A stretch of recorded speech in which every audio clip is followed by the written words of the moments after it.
प्रिय संस्कृत मित्राणि, नमो नमः। मैं दीपमाला उपाध्याय आप सबका स्वागत करती हूँ। आज मैं स्वर संधि के अंतर्गत वृद्धि संधि को लेकर उपस्थित हूँ। इसके पूर्व दीर्घ संधि एवं गुण संधि को कराया जा चुका है। यदि आप अभी तक नहीं देखे हैं तो डिस्क्रिप्शन बॉक्स में प्लेलिस्ट का लिंक है, कृपया उसे अवश्य देख लें। एक बार पुनः स्वर संधि की परिभाषा को देख लेते हैं। दो समान या भिन्न स्वरों के मेल होने पर जो परिवर्तन होता है उसे हम स्वर संधि या अच संधि कहते हैं। अर्थात पूर्व पद एवं उत्तर पद दोनों में स्वर वर्ण होंगे और उनसे परिवर्तन होने पर भी स्वर वर्ण ही होता है। उसे हम स्वर संधि या अच संधि कहते हैं। स्वर संधि के भेद के अंतर्गत दीर्घ, गुण, वृद्धि, यण, आयादि और पूर्व रूप है, जिसमें हम लोग दीर्घ और गुण को पढ़ चुके हैं। आज हम लोग वृद्धि संधि को पढ़ेंगे। वृद्धि संधि का सूत्र है वृद्धि रेचि।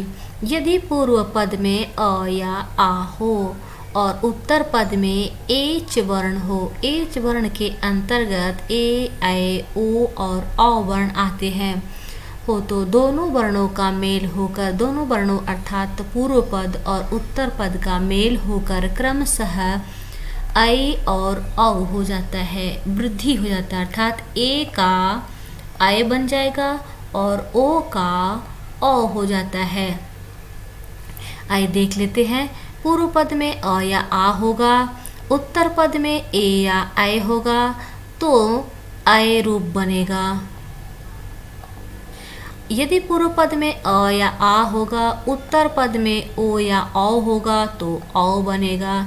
एक बार दीर्घ संधि एवं गुण संधि को भी पुनः स्मरण कर लेते हैं। दीर्घ संधि में था कि यदि पूर्व पद में और उत्तर पद दोनों में समान अक वर्ण हो, अर्थात पूर्व पद में भी अ हो, उत्तर पद में भी अ या आ हो तो दीर्घ आदेश होकर आ बनेगा। यदि पूर्व पद में ई हो, उत्तर पद में भी समान वर्ण हो, ई हो तो दीर्घ आदेश ई होता है। अगर पूर्व पद और उत्तर पद दोनों में समान स्वर हो, समान अक वर्ण हो तो दीर्घ उ होगा। यह दीर्घ संधि का लक्षण है।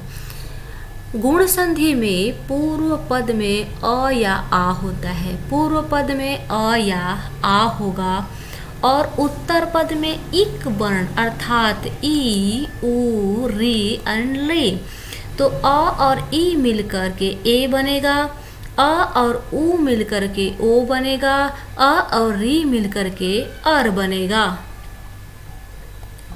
अब वृद्धि संधि के अंतर्गत होता है कि पूर्व पद में अ या आ होगा, उत्तर पद में ए या ऐ हो तो ऐ बनेगा, आ के बाद ओ या औ दोनों में से कोई भी हो तो औ बनेगा। गुण और वृद्धि दोनों में अंतर समझिएगा। गुण में ए हो रहा है अ और ई मिलकर और अ और उ मिलकर ओ बन रहा है, इसी गुण की वृद्धि हो जाती है वृद्धि संधि के अंतर्गत। जैसे पूर्व पद है जल और ओ घहा ओ है तो ओ का ओ बन जाएगा, हो गया जल औघा, अ और ओ मिलकर ओ बन गया। तवधान औदार्यम, तवौदार्यम, अ और औ मिलकर औ बन गया। बनौषधि तो जहाँ पर औ की मात्रा है आपको वहाँ से अलग कर देना होगा जब विच्छेद करेंगे, तो या तो ओ बनेगा या फिर औ रूप बनेगा। अब उसे आपको देखना होगा कि क्या रूप होता है। बंधन औषधि ही औ अ और ओ मिलकर औ बना है। महाधन औत्सुक्येन, महौत सुक्येन हो गया। जब संधि करनी है तो आप बस देखिए कि अगर ओ है यहाँ पर तो सिर्फ आपको औ कर देना है, अगर ए लिखा है तो सिर्फ आपको ऐ कर देना है आगे वाले वर्ण पे। जनौघा, अब औ यहाँ लगा है, औ को अलग करिए तो हो गया जनधन ओघा। और ओ मिलकर औ बन गया। ऐसे ही ए का और ऐ का उदाहरण देख लेते हैं। गत्वा धन एवा। अब आपको क्या करना है, यहाँ पे आ है और यहाँ पर ए है, तो इसका आ हटा करके व पर ऐ की मात्रा जोड़ दीजिए, गत्यैव हो गया। एव धन एनम, कुछ नहीं करना, व पर ऐ की मात्रा लगा दीजिए, एवैनम। क्षणे नैव, तो नैव लगा है न, यहाँ से ए को अलग करना है। क्षणेन धन एव हो गया। न धन एतादृशः, तो न पर ऐ की मात्रा जोड़ दीजिए, नैतादृशः। महैरावतः, अहै है यहाँ पर ऐ है, तो इसको अलग करेंगे, महाधन ऐरावतः। उम्मीद है कि आप लोगों को समझ में आ गया होगा। दीर्घ में दोनों समान स्वर होने पर उसका दीर्घ आदेश होता है।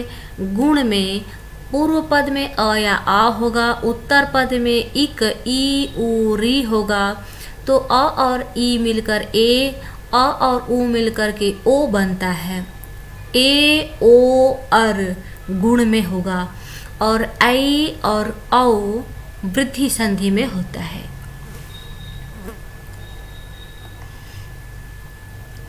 आज के लिए बस इतना ही, मिलती हूँ फिर अगले वीडियो के साथ। धन्यवाद।